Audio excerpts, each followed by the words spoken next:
Hey book lovers, Victoria here and you're watching My Booksareme. Today I'm bringing you my most anticipated releases for September through to December. I've already done 2 videos like this year, which I will link to below if you want to know more about the books that have come out in the first part of the year. There are 10 books on this list, so without further ado, let's just dive right in. Although I do want to start off firstly by talking about sort of my shortlisted books. These are books that are coming out in the last part of this year. They are sequels in series that I am yet to start, so I don't really want to talk about them in my actual most anticipated releases, but they're in series that I'm super excited to finally read whenever I get around to it, and they are also sequels in series that are very hyped up. A lot of people seem to really love, and that I know I will love when I finally get around to reading it. So firstly, on the 18th of September, we have Escaping from Houdini by Kerri Maniscalco. This is the 3rd book in the Stalking Jack the Ripper series. Then on the 2nd of October, we have The A Lady's Guide to Petticoats and Piracy by Mackenzie Lee. This is the 2nd book in the Montague siblings series. I don't know if it's a series or duology, I'm not quite sure. Also on the 2nd of October, we have Muse of Nightmares by Laini Taylor, the 2nd book in the Strange the Dreamer series. I don't know if this is a series again or a duology. Then on the 23rd of October, we have Kingdom of Ash by Sarah J Maas, the 7th, or is it the 6th? I didn't write down the number. Book in the Throne of Glass series. It's the final book in the series. Then my other honourable mention, it comes out on the 16th of November. That is The Crimes of Grindelwald screenplay by J.K. Rowling. This is the 2nd in the Fantastic Beasts screenplay. So now on to the actual most anticipated releases. So coming out on the 4th of September, we have Cordially Invited by Zoe Sugg. This is Zoe's first foray into the non-fiction world, and this book is essentially kind of a guide to hostessing. That's how Zoe's kind of like described it and sold it, as that it is hostessing. It's about what to do for different events, different times of years, like different time of the year, you know, kind of like how she decorates and the things, type of foods and snacks she makes for, you know, like Easter and Halloween and Christmas and birthdays, and what she does when people come and stay over, looking at just kind of things to do in spring and summer and autumn and winter, all the different seasons. She's shown quite a lot of the process of writing and designing this book on her vlog channel, which I've really loved seeing. So I'm really excited for this book. I don't know how like useful I'm going to find it personally, but I feel like it's definitely going to be an interesting flick through, an interesting read. I can definitely see like getting some sort of different tips from this book. I feel like because I still live at home, I'm not going to get so much out of it, but I feel like it's probably going to be kind of inspiring for when I do finally move out of home, have my own place. You know, that kind of thing. So I feel like maybe this book would be really helpful and useful to someone who has only just recently moved out and is maybe hosting their first like Christmas or something like that, you know what I mean? Yeah, I'm excited for this book, and I'm excited to just flip through and see. Firstly, I'm excited to see all the photos we got to sort of see hinted at in the photo shoots that she vlogged, just all in the book, and just all the little notes that she's taken. I'm excited for this one. Then on the 6th of September, we have It All Ends With You by S.K. Wright. This is a standalone novel that sounds like it's going to be super interesting. The cover for this one also looks really cool, and it sounds very intriguing. If I'd told the truth, it would have been fiction. Everyone loves Eva. Beautiful, bright, fun, generous. She's perfect. So when her dead body is found in a ditch in the local woods, the only thing anyone wants to know is who could have done this. It has to be Luke, her boyfriend. He has a motive, the means, the opportunity, and he's no stranger to the police. Even though the picture is incomplete, the pieces fit. But as time passes, stories change. Told from 6 narrative strands, this cleverly woven and utterly compulsive novel challenges preconceptions, makes you second, third, and fourth guess yourself, and holds an uncomfortable mirror up to the way societies and systems treat those they perceive to be on the outside. I love mysteries and thrillers and those sort of narratives, so I'm really excited for this one. It looks like it's going to be really, really good. Coming out on the 11th of September, we have Rule by Ellen Goodlett. This is the 1st book in the Rule series. I don't quite know how many books are going to be in this one, but this sounds like it's going to be quite a good fantasy book. 3 girls with 3 deadly secrets, only one can wear the crown. The king is dying, his heir has been murdered, and rebellion brews in the east. But the kingdom of Colonia and the outer reaches has one last option before it descends into leaderless chaos. That kind of sounds like Australia at the moment. Or rather, 3 unexpected options. Sophie has spent her entire life trekking through the outer reaches with her band of travellers. She would do anything to protect the band, her family, but no one can ever find out that how far she's already gone. Akela was raised in the Eastern Reach, surrounded by whispers of rebellion and abused by her father. Desperate to escape, she makes a decision that threatens the whole kingdom.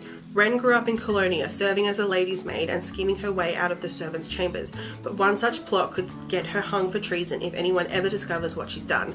When the king summons the girls, they arrive expecting arrest or even execution. Instead, they learn the truth. They are his illegitimate daughters, and one must become the new heir. But someone in Colonia knows their secrets, and that someone will stop at nothing to keep the sisters from their destiny, to rule. Magic, mystery, and blackmail abound in this sensational and striking fantasy debut. I love fantasy, and I've had such success, and we've been so lucky with all of the fantasy debut novels we've had over the past couple of years, and this one sounds like it's going to be awesome, and I, for one, cannot wait to read it. Then on the 7th of September, we have Irish on the Rocks by Megan Vernon. This is the second book in the Murphy Brothers series. The first book, Straight Up Irish, came out earlier in the year, and I loved it. I devoured it in like one sitting. It was so good, and I've been so excited for this book to come out. My family's whiskey empire needs to keep me as CEO, but thanks to my dad's will to take my rightful place as head of the company, I need to find a wife. If I could get my brother Sean's pain in the ass best mate Grace out of my head long enough to focus on finding a decent woman. The woman maddens me, but she's a long-time friend of the family, so giving her a job as my assistant is the only way I can keep everyone off my back. But the more time I spend with her, the more I find myself looking differently at this girl from my past. Too bad she's decided not to give me the time of day. I can't remember this guy's name, but he is the eldest brother, and he's kind of an ass in the first book, if I'm being honest, so that makes me way more really intrigued in this one. If you like contemporary and romance and something set in Ireland, seriously read the first book because I loved it. Then on the 2nd of October, we have Always Look at the Bright Side of Life by Eric Idle. This is his Sorter biography. For those who don't know, which I would be very surprised if you didn't, Eric Idle is one of the members of Monty Python. I love Monty Python. They are a hilarious comedy troupe, and everything they've produced has been awesome. In particular, my favorite and what really got me into the work of Monty Python is The Holy Grail, which I love. It's one of my favorite movies. It's totally ridiculous, but it is so funny. And a number of the Monty Python gang have released autobiographies in the past, but I've never gotten around to reading them. They're definitely on my list. So when I saw this was coming out, I was quite excited because while, of course, this is looking at Eric's entire life, his childhood, his teen years, and now, it will I feel like it's predominantly going to also look at his life as a member of Monty Python, because Monty Python was and still is quite a big thing, and you know, I don't know. I'm excited for this one. I don't know when I'll ever get around to reading it, but it's a book that I'm definitely interested in and has definitely made me realize that I want to read the biographies and books written by the members of Monty Python. I definitely know John Cleese has written one.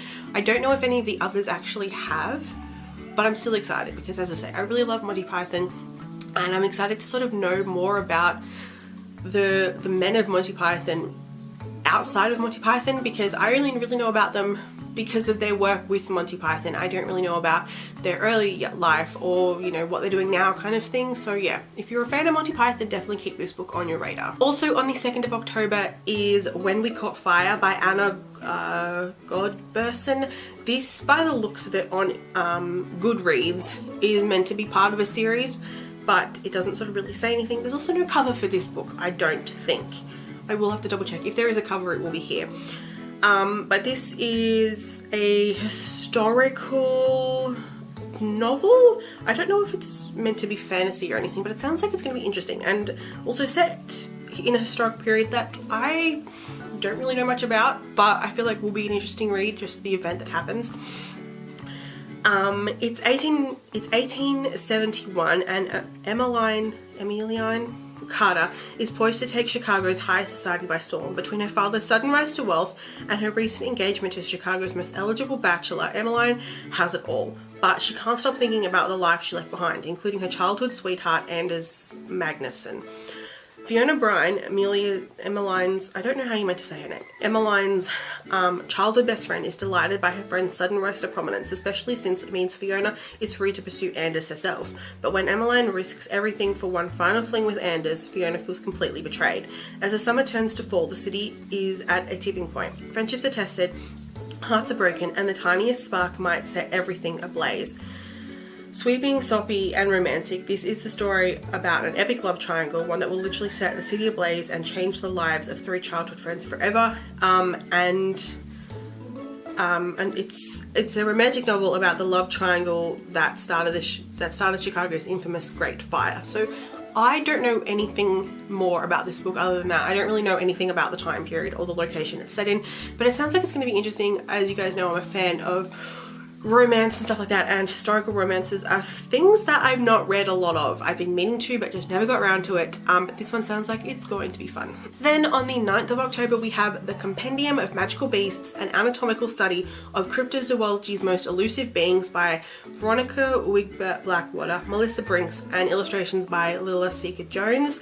This one, I just gotta read you this because it sounds epic and amazing. From controversial cryptozoologist and explorer Dr. Veronica Wigbert-Blackwater, the Compendium of Magical Beasts is a definitive field guide that explores the history, biology, and anatomy of mythological creatures. Approaching the fantastic with scientific eye, Dr. Wigbert-Blackwater explains the history, habits, and biology of each creature's existence with eagle attention to detail. Her research is accompanied by stunning scientific illustrations of each specimen's anatomy, providing a comprehensive view of creatures most often dismissed as pure fantasy. Combining biological fact with folklore, cultural studies, and history, this volume is crucial to science, both fringe and mainstream. Locked in a dusty attic for almost a century, Dr. Wigbert-Blackwater's trailblazing work was recently discovered by writer Melissa Brinks, who spent months transcribing the journals she found. Brinks joined forces with artist Lily Seeker-Jones to digitize the document's amazingly detailed anatomical diagrams in order to share these revolutionary findings with the world for the first time. The bestiary: mermaid, unicorn, wild man, gnome, werewolf, troll, fairy, jackalope, winged horse, centaur, minotaur, vampire, dragon, sea monster, Loch Ness, kraken, goblin, sphinx, phoenix, harpy, cyclops, banshee, incubus or succubus, nymph, ghoul, selkie, and kelpie. This sounds awesome, and just going off of this, and reading this, I'm not entirely sure whether it is actually like a proper scientific and biological, anatomical approach to mythological beasts, or if it's really a really well thought out book that is going to be completely non-fiction, completely fictional, but look like a non-fiction. I don't know. I'm excited either way. And in general, I do think it's quite interesting to actually have a proper scientifical and historical look at mythological creatures, because a lot of mythology is deeply rooted in history and real life things and real life looking creatures that have, you know, these small and, you know, these tiny moments and sightings, and folklore stories have led into completely big mythological stories that you sort of don't really realize actually have some historical truth behind them. And I think if that's what this book is going for, if it is going to be a completely like non-fiction look at mythology, I think it's going to be so awesome. Reading that, it can both come off as like this is a legitimate, like proper scientific historical approach to mythology, or it could just be a really well done ruse. I don't really know. Either way, I'm excited. I feel like anyone who's a fan of fantasy and mythology is going to love this book, and I feel like Harry Potter fans everywhere should definitely get this book. But this one, I'm excited for this one. It looks like it's going to be really, really fun. Also on the 9th of October, we have The Royal Runaway by Lindsay Emery. This is for fans of The Princess Diaries and The Royal We. I just love royal romances. So what's this one about? Princess Theodora Isabella Victoria of Dryden of the Royal House of Laurent is so over the princess thing. After her fiance jilted her on her wedding day, she's finally back home after spending 4 months in exile, aka it's back to press conferences, public appearances, and putting on a show for the Dridrich nation as the perfect princess they expect her to be. But Thea, I love that name. But Thea's sick of duty. After all, that's what got her into this mess in the first place. So when she sneaks out of the palace and meets sexy Scott and meets a sexy Scot named So when she sneaks out of the palace and meets a sexy Scot named Nick in a local bar, she relishes the chance to be a normal woman for a change. But just as she thinks she's found her Prince Charming for the night, he reveals his intentions are less than honourable. He's the brother of her former fiancé, a British spy, and he's not above blackmail. As Thea reluctantly joins forces with Nick to find out what happened the day her fiancé disappeared, together they discovered a secret that could destroy a centuries-old monarchy and change life as they know it. Funny, fast-paced, and full of more twists and turns than the castle Thea lives in, The Royal Runaway is a fresh romantic comedy that will leave you cheering for the modern-day royal who chucks the rulebook aside to create her own happily ever after. I mean, what more could you want? Next book comes out on the 11th of October, and that is Wicker, A Modern Guide to Witchcraft and Magic by Harmony Nice. There's actually no description of this book on Goodreads, so I don't really know like 100% what this book is about, but it is a look at Wicca within the modern world. I love Wicca, I'm a fan of Wicca. It's not something that I've really gone into great detail with. I've never really sort of sat down and taken the time to look into it, but you know, I'm definitely somewhat of a believer, and it is something I enjoy learning about and looking into. So I'm excited for this book because a lot of the books on Wicca, sort of more old school books, especially the more like mainstream popular ones, are sort of a bit more old school, and I feel like it is interesting to sort of see how Wicca and paganism play a role in modern society. So this one should be good. Also, I just really like the cover of this one. Finally, on the 6th of November, we have Girls of Paper and Fire by Natasha Nagan. I don't know if that's how you say her name. This is a standalone fantasy which has a gorgeous cover and also looks like it's going to be a pretty interesting read. Each year, 8 beautiful girls are chosen as paper girls to serve the king. It's the highest honour they could hope for and the most cruel. But this year, there's a 9th girl, and instead of paper, she's made of fire. In this lush fantasy, Lee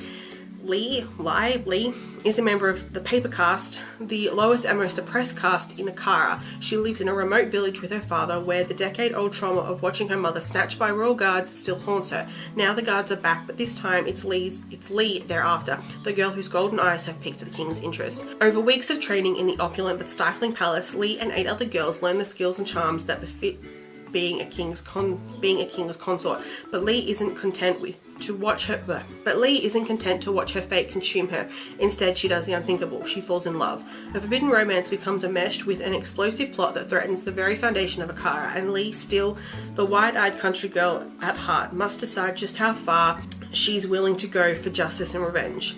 Presented by James Patterson, Natasha Nagan's lyrical, searing, visceral fantasy Girls of Paper and Fire will remind us how precious freedom is and the price we must pay to achieve it. Kind of feels like it's going to be a mix of a lot of the fantasy novels we've all come to love over the recent years, so I'm excited for this one, and as I said earlier, the cover is amazing. So they are all the books that I'm excited about coming out in the next 4 months.